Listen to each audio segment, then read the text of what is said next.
nag-try akong magluto ng Japanese ramen. So, ayan. Wala akong maisip kung paano ko siya lulutuin. So, ang ginawa ko guys, I have chicken meat. Ayan. Ginisa ko yung chicken meat ng bawang at saka sibuyas lang. And then, may choice tayo. Any kind of veggie guys. Pwede. Repolyo, ganun. Pwede. Choice pechay. Pwede naman siguro. Ayan. So, ayan guys, nagisa ko na. And then, nag-add po ako ng Ajinomoto and soy sauce. So, ayan guys.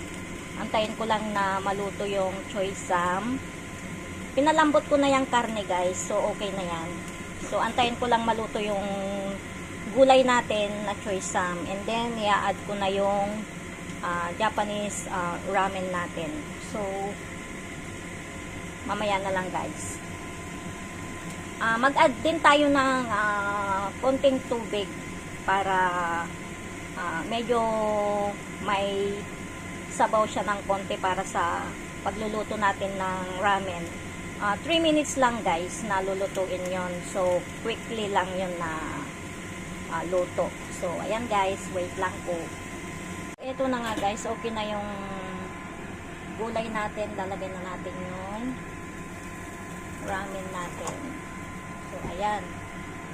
Pwede kayong mag-add ng paminta. And then, naglagay ako ng dark soy sauce, guys. Ayan, parang Mickey siya pala. Sana maging masarap yung ano niya, lasa niya.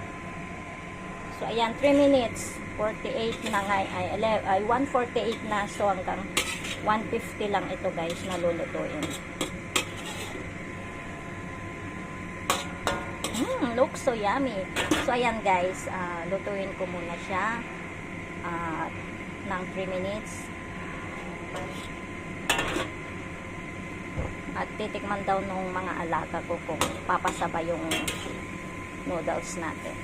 So, parang nasa restaurant na tayo. Masarap siguro to pag may sahog na na yung shrimp. So, ayan guys. Mamaya na lang.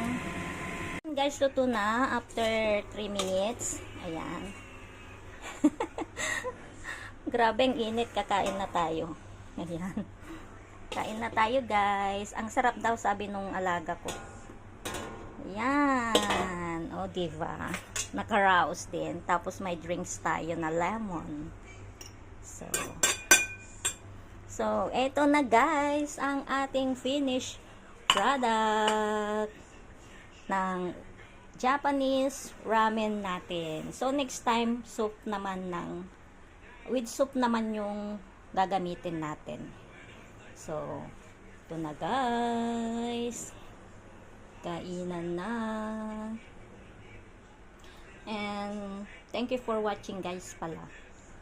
So, bye and God bless everyone at ako'y gutom na.